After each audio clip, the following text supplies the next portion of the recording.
It was a dark and spooky night. I knew it! Anyways. Good evening, or I should say rather, good morning, because it's 7:08 a.m.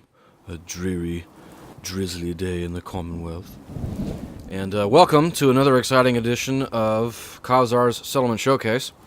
And today we're going to be doing the legendary settlement that was so ardently taken back by the valorous Minutemen. The castle. So, actually, I gave this settlement fairly little attention, but it has tons of potential, and I might even go back later in a different playthrough, because for those of you who don't know, this current playthrough, this is my second one, that was done, it was undertaken for my Survival of the Fittest series, is horribly corrupted. My game save is horribly jacked up. As you may or may not know, my character has meat giblets sticking out of her. And so that's why I did this little mini-series to kind of wrap up this game save and make it worthwhile. And yeah, so today we're going to be doing the castle. And yeah, there it is, the castle. Fully fortified, turrets on the outer battlements, a guard post right there, and a vault door with a Minuteman flag on it. But yeah, I might go back in a third playthrough, different playthrough, and maybe actually give this the time and attention that it deserves, because the castle is a fairly impressive settlement, and it has tons of potentials, like I said. Now, in my first playthrough, I had built an outer wall. It was made of junk fences, and I think it started from like right here, and it went over all the way to this little cove over here, and you know, kind of a first outer wall, and then you have the obviously the main walls of the fort, which I've managed to repair from the Mirelurk Queen's attacks. And so we're going to go in.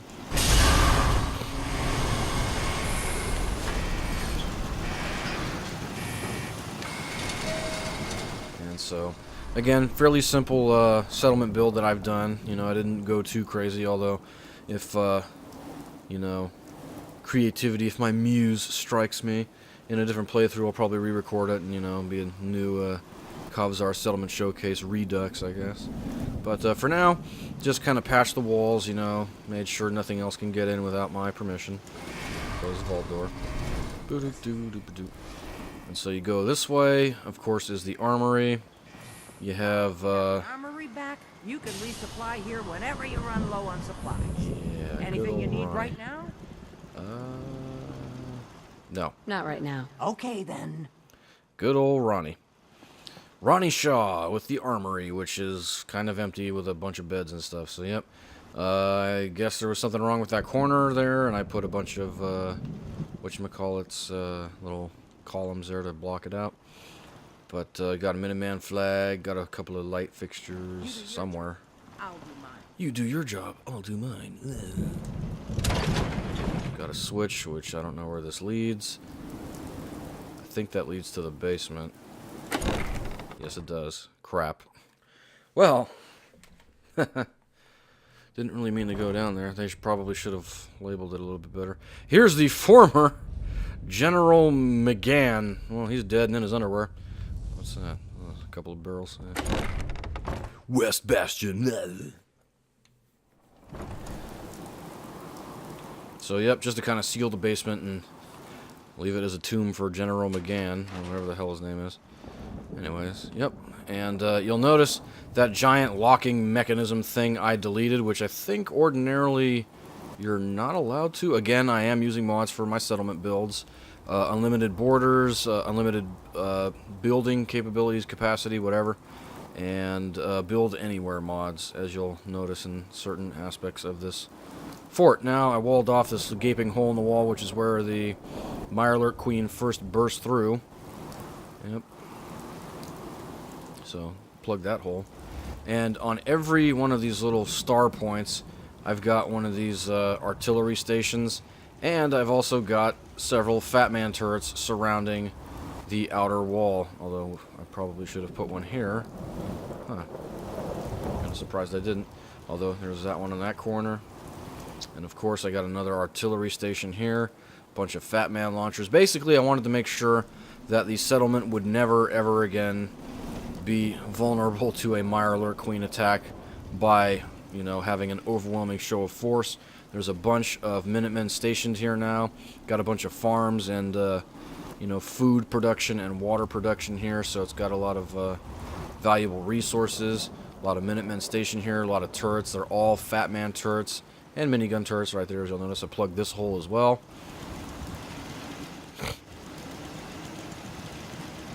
And, yep, although that one's kind of... What the... Oh, looks like it's floating. Anyways, so yeah, minigun turrets. That's basically to guard the door down below, which we'll get to later. And off in that distance, you can see the SS Swedish Chef, which is where all the raiders speak Swedish. But anyways, so yeah, I think in that direction is Quincy. Yep, in that general direction is Quincy, Adam Cat's garage, all that stuff down there. We can probably take stock of what we have in this general area around the castle.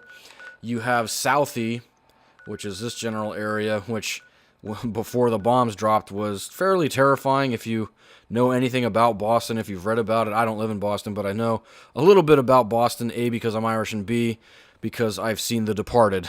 That's a little bit of a joke there. But anyways, read about Boston and read about Southie. It's a, let's say, a colorful neighborhood, to say the least. It's the scary part of Boston. But, yeah, so anyways, and it hasn't really changed very much since the world ended. So you got synths. You've got that one guy that tries to con you into a credit card kind of thing. And, you know, then he calls you a retard. Whatever, retard. And then, you know, you shoot him in the face, which is what I did the first time I played this game. But anyways, so fairly innocuous. There's Spectacle Island, which we'll get to eventually. There's that mod, the SSBN Dauntless, that is a movable player home in the form of a nuclear-powered submarine. And I have it parked off the coast. We'll go over there momentarily. I'll probably finish the video there. And but it doesn't really have too many threats around it. Fort Strong's over there, but that's way across the water. So unless the super mutants learn how to use rowboats, it's not much of a threat. Really, the only threat is Southie and the ocean, where Mirelurk Queens could, again, come out of the water and attack this place. So pretty much just surrounded it with overwhelming force on all sides with Fat Man turrets, artillery stations, and of course here is the eastern beachhead, which again, guarded by Fat Man turrets. Nothing's getting within 100 yards of this frickin' fortress. Got a guy here, artillery piece. And here, on the northern part of the wall, is our water production facility. And as you'll notice, I walled off this section here to make sure nobody tries to come over here and disrupt our water flow and etc. But I left the rest of it open because, well, deep water, nothing really can come that way. Unless it's a Mirelurk Queen, in which case we'll blow her face off. So that's pretty much the outer battlements. Here we have a means of getting into the walls, which is pretty cool. You should know, the people have been complaining a bit about the bed situation. Really now. 20 people and 25 beds. That's nothing to worry about, jackass.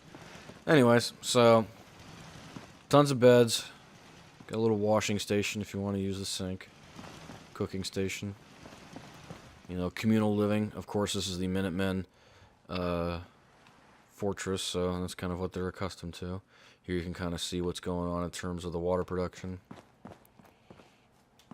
You know, this will be like the sergeant's or the officer's bed, the officer's quarters, easily accessible to everybody. Here we have a first aid station. First aid. Yep, more water stuff. Walking through the walls. Here's my room, which is kind of bare bones. Again, I haven't really taken the time to beef up this settlement as I would have liked, but I can always come back to it later. Although I did, as you'll notice, again, I have the Build Anywhere mod activated, so I can just shove a sliding door into the wall when I want. Look at that. Then it goes back down into the basement, like so, and I keep it locked. Probably should have done that on the other door. There we go.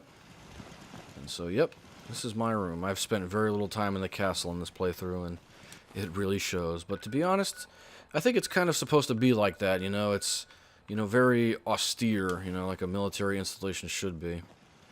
You don't really need too many accoutrements. Here you have one of the various decontamination arches for when you get rads out there in the Commonwealth. There's another one over there and on that door. Here we have, of course, the radio broadcast antenna for Minuteman Radio. Stay safe out there.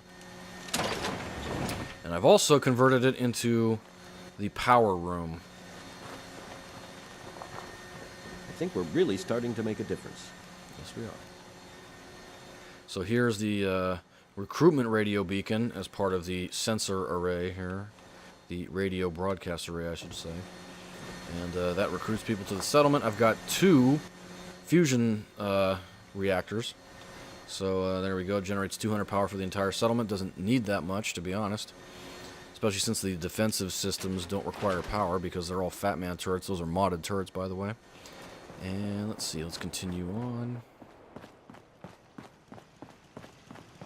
Here's another communal living space. I got it all lit up and nice and bright and stuff, so forth. So that way, you know, you got little clothes. You can look through your little clothes cabinets, your foot lockers, and so forth. And it comes with its own doors. There you go. And here's another way to get up to the top of the walls. There you go. So that way, if there's ever a night attack, you can immediately come up onto the walls and start helping out the turrets and shooting at whatever's attacking the base. Now, there's 2 main approaches via land that you can use to get to the castle. And, of course, there's that giant lagoon there. But, yeah, you go south, and then, of course, you go a little bit to the northwest, and it goes to Southie.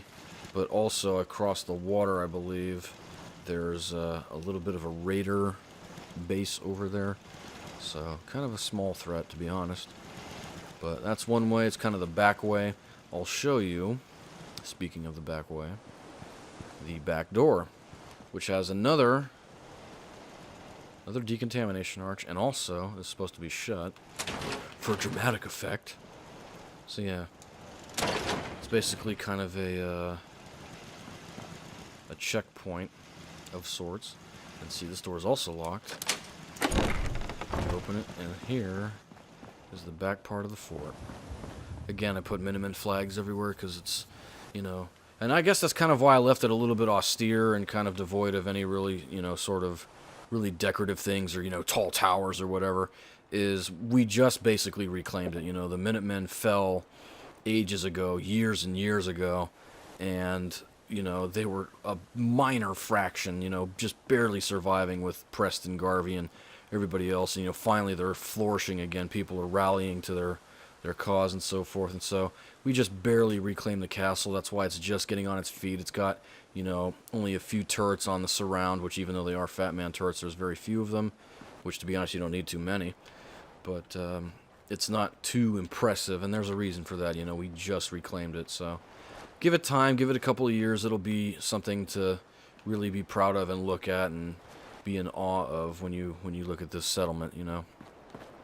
So, a little bit of a backstory, I guess. But yep, you go over this way. Here's that little lagoon. Here's that little walkway that goes over there to back to Southie. Kind of have a little watch post here, which you can station, you know, a couple of Minutemen here, like 1 or 2, or this dead gunner, I guess. How's it going, buddy? You alright there? You don't look so good. But anyways, yeah, so gunners, raiders, you know, I'm sure they're all across the water over there and in Southie. They've definitely infested Southie, alongside the synths. But, anyways, you can station a couple Minutemen, like 1 or 2 over here, kind of like a guard post to make sure that this way doesn't get attacked. Also, to guard this makeshift dock that we have. What the? Huh.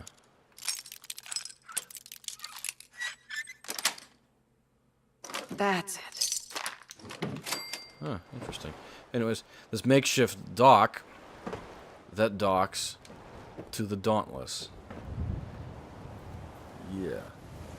Oh yeah, the submarine. We all live in a nuclear submarine. A nuclear submarine. Anyways, there's Spectacle Island. My baby. Oh yes. We'll get to that eventually. Next time, baby. But anyways, so yeah, that's a docking point for the SSBN Dauntless. For those of you who don't know what that is, I suggest looking that mod up and checking it out. It is definitely worth your while if it's still available. A lot of the mods I use have been getting yanked off of the mod marketplace, whatever the hell you would call it. But they are still active, although they just don't have descriptions anymore, which is kind of a pain in the ass, but they still are active if you have them downloaded and turned on. And I highly encourage you to check out the SSBN mod, Dauntless. So, very good mod. Allows you to get around the Commonwealth fairly quickly. It helps you in survival mode in that regard. And it also doubles as a player home where you can store all kinds of crap. However, there's a bit of a caveat with that. The power armors, if you try to store power armors in that thing, apparently they don't move around with you. They're only in the location in which you stored said power armor. So if your SSBN Dauntless is docked at Salem and you store a power armor there and then move the Dauntless somewhere else, it will not be inside of your submarine. It'll only be there when you dock back at Salem. So very important to keep in mind. Anyways, moving on. Here we have all of our farmers. This is one of the main supply points for the Minutemen in the Commonwealth. That it supplies the Minutemen with all kinds of rations and food staples and water and so forth that they need to patrol the Commonwealth and keep it safe and, you know, put down raiders, synths, super mutants, ghouls, feral ghouls, death claws, etc. So, one of the most important settlements out there in terms of the Minutemen. And I think that's pretty much it. Alright. Yeah, beautiful day out here in downtown Boston. Sun is shining. No rad storms. It's looking great. Look at that. Look at that image. That is. I'm going to leave it there for you guys. And thank you again for watching. I really do appreciate it if you guys are watching this. Again, I'm not doing this for viewership. I'm doing these videos more or less to document my final days as a console gamer. I've been a console gamer for many, many years now. And I started out as a gamer as a kid playing computer games, playing the original Doom series, StarCraft, and games such as that. And in the years after that, I was a big console gamer, N64, PlayStation, and then onwards up until right now I'm playing on the Xbox One, but I'm kind of fizzling out, and I think the console market is on its last legs, to be honest, because nothing new or creative is coming out. It's all kind of droll and boring and so forth, and so with Fallout 4, which, to be honest, I never grew up with Fallout, so I was introduced to this franchise with number 3, and number 4 has been a big miss for a lot of people, New Vegas and three fans alike. You know, I think that's something that we can come together on, you know, the whole 3 versus New Vegas animosity. But we can all hate 4 together. But anyways, yeah, I like this game because it allows you to kind of, you know, build forts and stuff. And I've always, you know, liked forts ever since going to Disneyland when I was a little kid and going to Tom Sawyer's Island. So, you know, it's kind of like a poor man's Minecraft for me. It's ironic, the aspect of this game I initially hated when I first started playing it, I've actually come to enjoy, and I hate everything else about the game. But, yeah, so thanks again for watching. Like, share, comment, subscribe. If you have any suggestions on what I should do with this settlement, considering it's very bare bones, do leave a comment, and, you know, we can maybe get a dialogue going. I can maybe watch some of your videos if you have any awesome settlement builds for the castle. If you have any mods, there's a lot of mods out there available for the castle, where there's, like, the Lush mod, where it makes it all green and has a lot of trees and grass and so forth. Uh-oh. I guess I was inactive for a while. There we go. And so, yeah, pretty cool settlement, has lots of potential, and hopefully, with any luck, I will be sure to exploit that potential later on down the road. But this is kind of a last hurrah for me in terms of my console gaming days. So, thank you again for watching, and we'll catch you next time.